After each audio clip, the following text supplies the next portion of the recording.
Hi, namaste, namaskar. It's a great pleasure for me to be here. Thank you for inviting me to speak on a favorite subject, which of course is Europe, the European Union, and the relationship with India.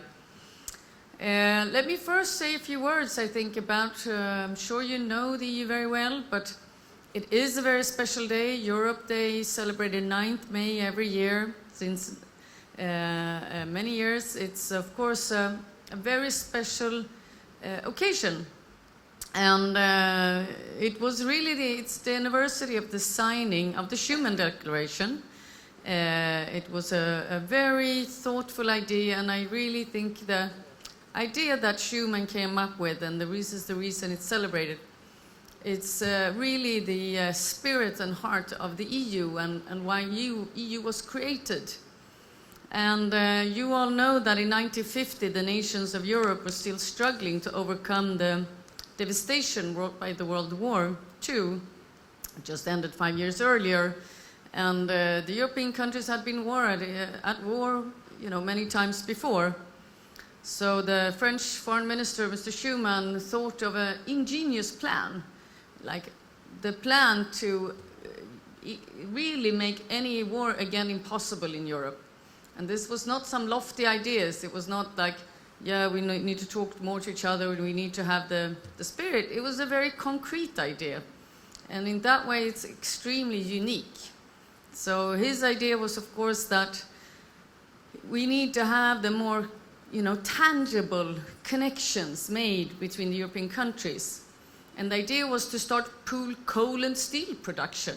And this was a peace project. And by pooling that and merging the economic interests and raise the standards of living, obviously, it's a step towards a more united Europe. So this led to the European coal and steel community that eventually led to other names and other communities that's now the European Union. And of course, the war was going to be not merely unthinkable, but materially impossible. And it's been in that spirit, I would say, the European Union has developed, continued. It is a peace project. It's a project to make all our countries more prosperous, more interlinked, and it's a fantastic vision that we still work towards. So to bring us to today, Sweden is the presidency of the European Union now since January. We are, and this is reflected in our priorities, the European Union and Europe has of course been struck by a very challenging security situation.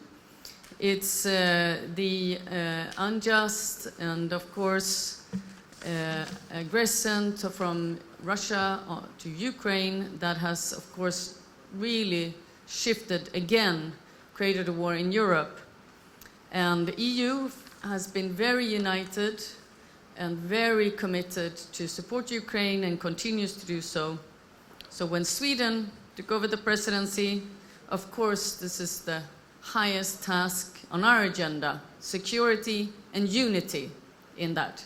And I'm very happy to say that that has continued and continues to be so. So for Europe Day, as we celebrated it on 9th of May, our presidency had the focus on the support to Ukraine.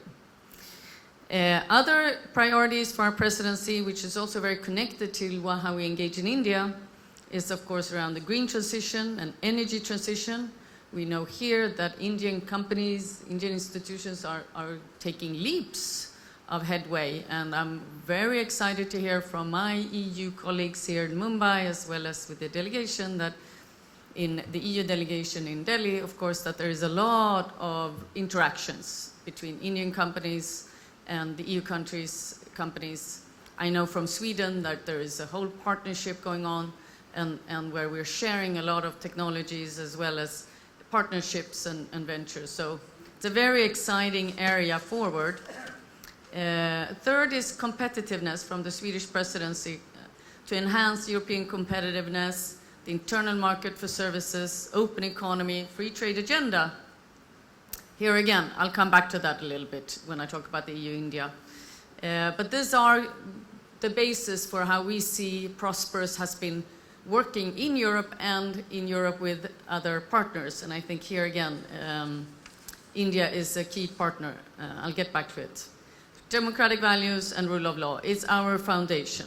Safeguarding the principles of democracy and the rule of law is a part of the EU's shared foundation and its strength at the heart of it. So that's key. EU-India at large, it's growing. It's really grown in strategic importance over the years. We both share plural, diverse societies. We believe in cooperative approaches, upholding the values and principles of United Nations Charter, as was previously mentioned. Many areas of cooperation, climate change, digital economy are important fields. Very happy that the Trade and Technology Council has now been created. It recently had its first ministerial meeting in Brussels. This is going to be key to move forward areas of shared interest in trade and technology. EU is, as a bloc, one of India's largest trading partners and investors, and also more and more investing is coming from India to Europe. Very encouraging. The negotiations, as you know, for free trade agreement has been relaunched. Both sides are realizing that an FTA would unleash a very vast, full potential of the economic relations and really would be a game changer for deepening the EU-India strength, and the mutual benefits would come from that for economic prosperity and competitiveness. So that is on a very high agenda during the Swedish presidency, and something that we move forward. It will take some more time, but once it happens, it's going to be a real game changer.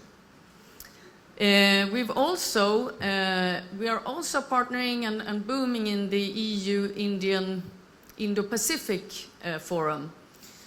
We also recently hosted in Stockholm, Sweden, a high-level EU Indo-Pacific Ministerial Forum. We were very delighted to have your Dr. Jai Shankar with us in Stockholm, and many other ministers from the region. Of course, this regional cooperation also holds great potential. The region as such holds about 2/3 of global growth, and with the EU, 70% of global trade. Sorry. So anyway, I'll round this up. So anyway, there's a lot of discussions with the Indo-Pacific Forum, and also holds a lot of promise. In a lot of areas, trade, security, global value chains, digitalization, green transition, and energy security. All these are on the table. I will finally say, just to quote my Minister of Foreign Affairs, Mr. Thomas Billström, that about the Indo cooperation. Cooperation between the EU and the Indo-Pacific region is of great geopolitical economic importance. Growing tensions are putting pressure on trade, technology, and foreign security policy, underscoring the need for Sweden and the EU to deepen partnerships and political dialogues with the Indo-Pacific.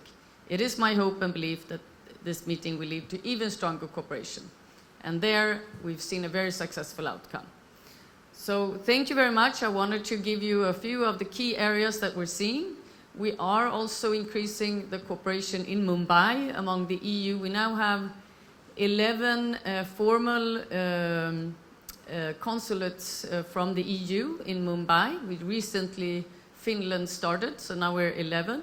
We also have a Portuguese Consul General in Goa, who are also covering this region. So with that, we're a stronger group of EU countries here in Mumbai, and we are also starting to cooperate more structurally, more formally. We now have formal EU heads of mission meetings and trade discussions, and in culture and in many other areas. So I'm wishing the very best for my Spanish colleague, who will take over as Spain takes over in July, and we'll continue that. And you will see that several of the ones holding the presidencies here in Mumbai. So that's also good for you to know. Thank you so much for listening. Thank you so much for coming, for engaging with Europe, with EU. and I look forward to engage more with you later. Thank you. Thank you, Mrs. Lekvall. Ma'am, we have a small gift for you, and I request our President, Mr. Piyush Kaushik, to kindly do the honors.